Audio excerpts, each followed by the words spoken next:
Hi friends, welcome to Ragas Kitchen. நீங்க இன்னும் நம்ம சேனல் சப்ஸ்கிரைப் பண்ணலன்னா கீழ இருக்க சப்ஸ்கிரைப் பட்டன் பிரஸ் பண்ணிக்கோங்க. அப்படி பக்கத்துல இருக்க பெல் பட்டனையும் பிரஸ் பண்ணிக்கோங்க. நான் அப்லோட் பண்ற வீடியோஸை நீங்க மிஸ் பண்ணாம பார்க்க முடியும். ஃப்ரெண்ட்ஸ், இன்னைக்கு வீடியோல நம்ம பீட்ரூட் ஜூஸ், கேரட் ஜூஸ் இதெல்லாம் செய்யறப்போ நம்ம வடிகட்டிடுவோங்க.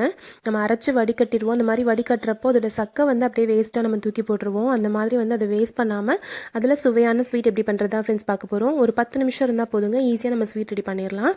ஃபஸ்ட்டு ஸ்டவ்வில் ஒரு பேன் வச்சுக்கோங்க. அந்த பேனில் நீங்கள் வடிகட்டி எடுத்து வச்ச சக்கை இருக்குது பார்த்தீங்களா, அந்த பீட்ரூட்டுடைய சக்கை இன்றைக்கி எடுத்திருக்கேன். நான் பீட்ரூட் ஜூஸ் பண்ணதுனால அந்த பீட்ரூட்டுடைய சக்கை இருக்குங்க, இதை சேர்த்திக்கோங்க. சேர்த்திட்டு ஒரு மீடியம் ஃப்ளேமில் ஒரு 4லேருந்து 5 நிமிஷம் நல்லா நம்ம வதக்கிக்க போகிறோம். இது கூட ஒரே ஒரு ஸ்பூன் அளவுக்கு நம்ம நெய் சேர்த்திக்கலாம். நெய் சேர்த்தி நல்லா வதக்கி விடுங்க. இதோட பச்சை வாசனை கொஞ்சம் லைட்டாக போகட்டுங்க. ஒரு 4லேருந்து 5 நிமிஷம் ஆனால் உங்களுக்கு நல்லா வாசனையெல்லாம் போயிடும்.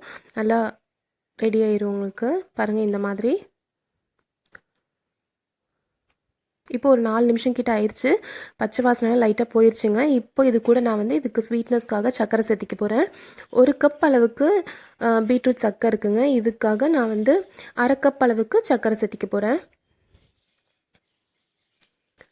உங்கள் சுவைக்கு தகுந்த மாதிரி 1/4 கப்லேருந்து 1/2 கப் வரைக்கும் நீங்கள் சேர்த்திக்கலாம். இதை சேர்த்து நல்லா கலந்து விட்டுக்கோங்க. இப்போ இந்த பீட்ரூட் கூட சேர்ந்து சர்க்கரை ஃபுல்லாக நல்லா கரைய ஆரம்பிக்கணும். நல்லா கரைஞ்சிரும். ஒரு 2 நிமிஷத்துலேயே உங்களுக்கு நல்லா உருகி உங்களுக்கு நல்லா தண்ணியாக வந்துடும். நீங்கள் நம்ம பீட்ரூட் ஜூஸ் செஞ்சுட்டு இந்த சக்கையில் என்னத்தை போய் டேஸ்ட் இருக்கும் அப்படின்னு நீங்கள் நினைக்கலாம். ஆனால் அப்படிலாம் ஒன்றும் கிடையாதுங்க. ரொம்ப ரொம்ப டேஸ்ட்டாக இருக்கும். நம்ம நார்மலாக பீட்ரூட்டை துருவி இந்த ஸ்வீட் செய்வோம் இல்லைங்களா, அதே மாதிரி உங்களுக்கு டேஸ்ட்டாக தான் இருக்கும். இதே மாதிரி நீங்கள் கேரட் ஜூஸ் செஞ்சுட்டு அதில் வர சக்கையுமே நீங்கள் யூஸ் பண்ணிக்கலாம். பாருங்கள், இப்போ சக்கரை ஃபுல்லாக நல்லா கரைஞ்சிருச்சு. கரைஞ்சிட்டு இப்போ எல்லாமே ஃபுல்லாக கெட்டியாக ஆரம்பிக்குது. இப்போ இந்த மாதிரி சேர்ந்து கெட்டியாக வரட்டுங்க. கொஞ்சம் மீடியம் ஃப்ளேம்லேயே வச்சு செஞ்சுக்கோங்க. இறக்கிறதுக்கு ஒரு 2 நிமிஷத்துக்கு முன்னாடி நம்ம ஒரு 1/2 ஸ்பூன் அளவுக்கு நெய் மட்டும் இது கூட சேர்த்திக்கலாம். இப்போ எல்லாமே சேர்ந்து சக்கரை ஃபுல்லாக நல்லா கெட்டியாக வந்துருச்சு. இப்போ நான் ஒரு 1/2 ஸ்பூன் அளவுக்கு மட்டும் நெய் சேர்த்திக்கிறேன். இதே சேர்த்து நல்லா ஃபுல்லாக கலந்து விட்டுருங்க. உங்களுக்கு நல்லா அல்வா மாதிரி நல்லா திரண்டு வரப்போ நம்ம ஸ்டவ் ஆஃப் பண்ணிவிட்டு அதை சர்வ் பண்ணிடலாம். நம்ம பீட்ரூட் அல்வா செய்கிற மாதிரியே இருக்குங்க. அப்படியே நீங்கள் பீட்ரூட் ஜூஸ் எடுத்துகிட்டு அந்த சக்கையை யூஸ் பண்ண மாதிரியே தெரியாது. குழந்தைங்க கூட ரொம்ப விரும்பி சாப்பிடுவாங்க.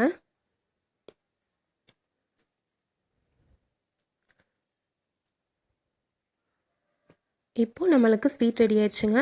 சர்வ் பண்ணிடலாம். சுவையான பீட்ரூட் ஹல்வா ரெடி ஆயிடுச்சுங்க. கண்டிப்பாக ட்ரை பண்ணி பாருங்கள். ரொம்ப டேஸ்ட்டாக இருக்கும். இதே மாதிரி நீங்கள் கேரட் சக்கையில் கூட ட்ரை பண்ணி பாருங்கள். அதுவுமே ரொம்ப டேஸ்ட்டாக இருக்கும். இந்த ரெசிபி உங்களுக்கு பிடிச்சிருக்குன்னு நினைக்கிறேன் ஃப்ரெண்ட்ஸ். பிடிச்சிருந்துச்சுன்னா நம்ம சேனல் ராகாஸ் கிச்சனில் ஒரு லைக் கொடுங்க. ஃப்ரெண்ட்ஸ் கூட ஷேர் பண்ணிக்கோங்க. சப்ஸ்கிரைப் பண்ணி வச்சுக்கோங்க. தேங்க்யூ.